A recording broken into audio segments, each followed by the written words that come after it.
কিন্তু এদেশের মানুষকে বুঝাতে হবে, মানুষের কাছে মেসেজ পৌঁছাতে হবে। পবিত্র কোরআনে এমন একটা আয়াত নাই যেখানে আল্লাহ ধর্মভিত্তিক ইসলামী রাষ্ট্র প্রতিষ্ঠার কথা বলা হয়েছে, সেরকম একটি আয়াত নাই। হুজুর লেখা মাথা ইসলামের মধ্যে রাজনীতি ঢুকাইতে, আরে বাবা ইসলাম এটা তো মোকাম্মেল পরিপূর্ণ।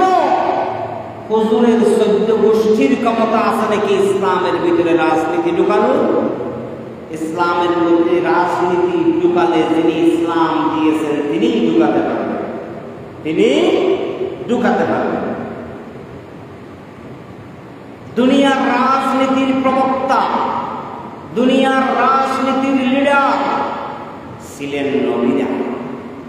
আমার কথা নয়, সহিহ মুসলিমের হাদিস, বুখারীর হাদিস। আল্লাহর নবী কি বলেছেন?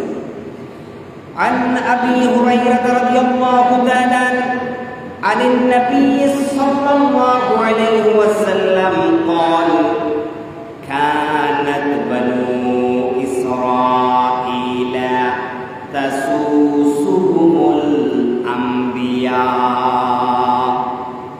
হযরত আবু হুরায়রা রাদিয়াল্লাহু তাআলা আনহু থেকে বর্ণিত, নবী করিম সাল্লাল্লাহু আলাইহি ওয়াসাল্লাম থেকে বর্ণনা করেছেন, তিনি বলেন, নবীজি বলেছেন, বনি ইসরাইলকে তাদের নবীগণ পরিচালনা করত। বনি ইসরাইল তাদের নবীদের নেতৃত্বে দেশ চালাত।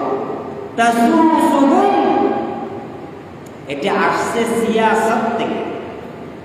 আমরা যেটাকে বাংলায় রাজনীতি বলি, আরবিতে তাকে বলা হয় সিয়াসাত, ইংরেজিতে তাকে বলা হয় পলিটিক্স।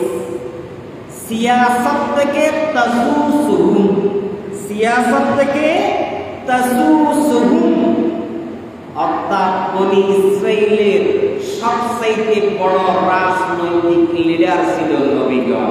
সুবহানাল্লাহ। কুল্লামা হালাকা নাবিয়্যুন খালাফাহু নাবিয়্যুন,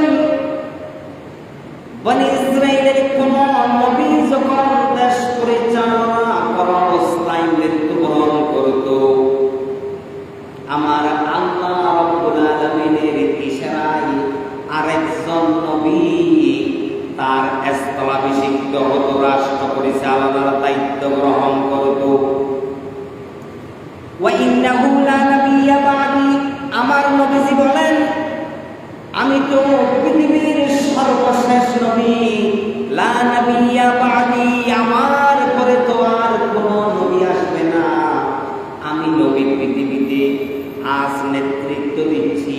আমি নবী ইসলামী স্টেটের প্রেসিডেন্ট, ইসলামী অঞ্চলের জগতের প্রেসিডেন্ট। আমার পরে প্রেসিডেন্ট পদে বসার জন্য আর কোনো নবী আসবে না। লা নাবিয়্যা বা'দি, আমার পরে কোনো নবী আসবে না। ওয়া সায়াকুনু খুলাফাউ ফায়াকসুরুন, তবে আমার পরে অসংখ্য খলিফা আসবে। সুবহানাল্লাহ। আল্লাহর নবীর পরে হযরত আবু বকর রাদিয়াল্লাহু তাআলা আনহু খেলাফতের দায়িত্ব গ্রহণ করেছেন। আমরা তাকে খলিফা বলি না, ওমরকে খলিফা বলি না, ওসমান আলীকে খলিফা বলি না। খলিফারাই দায়িত্ব গ্রহণ করবে। এই দুনিয়ায় আল্লাহ রাজনীতি করার জন্য পাঠিয়েছেন নবীদেরকে। নবীদের পরিবর্তে এই দুনিয়ায় নেতৃত্ব দিবে উপযুক্ত আলেমগণ। আল উলামাউ ওয়ারাসাতুল আম্বিয়া, আম্বিয়াদের স্থলাভিষিক্ত হবে কারা? আলেমরা। আলেমরা এই দুনিয়ায় রাজনীতি করবে। আবার বলে হুজুর রাজনীতি করে। হুজুর রাজনীতি করবে না, কে রাজনীতি করবে? মূর্খ রাজনীতি করবে। ইসলাম মূর্খকে রাজনীতি করার সুযোগ দেয় না। রাজনীতি করবে বিজ্ঞ উলামায়ে কেরাম। মূর্খ রাজনীতি করার কারণে আজ হচ্ছে কি জানেন? সে মানুষের অধিকার বুঝে না, সে দেশ পরিচালিত কিভাবে হবে তা বুঝে না। সেজন্য পুরা দুনিয়ায় আজ মানব রচিত আইন দিয়ে যত দুনিয়া চলে চ্যালেঞ্জ করলাম, একটা রাষ্ট্রের নাম বলুন যেখানে মানব রচিত আইন দিয়ে শান্তি প্রতিষ্ঠা হয়েছে। পৃথিবীর ইতিহাসে এমন কোন আপনি দৃষ্টান্ত দেখাতে পারবেন না যে শান্তি প্রতিষ্ঠা করেছিল কোরআন দিয়ে মুহাম্মদুর রাসূলুল্লাহ সাল্লাল্লাহু আলাইহি ওয়াসাল্লাম। হুজুররা রাজনীতি ছেড়ে যখন থেকে মসজিদ ধরেছে, হুজুররা রাজনীতি ছেড়ে যখন থেকে মাদ্রাসা ধরেছে, হুজুররা রাজনীতি ছেড়ে যখন থেকে পুঁজিবাদের মাল গ্রহণ করেছে, এই দুনিয়ায় তখন থেকে অশান্তি শুরু হয়ে গেছে। ইসলামতন্ত্র বিদায় হয়ে গেছে, মানবতন্ত্র প্রতিষ্ঠা হয়ে গেছে। এই জন্য হুজুরদেরকে কিয়ামতের দিন আসামির কাঠগড়ায় দণ্ডায়মান হতে হবে। আল উলামা ওয়ারাসাতুল আম্বিয়া, আমি তোমাকে নবীদের ওয়ারিস হিসেবে দুনিয়ায় পাঠিয়েছি দুনিয়া পরিচালনা করার জন্য।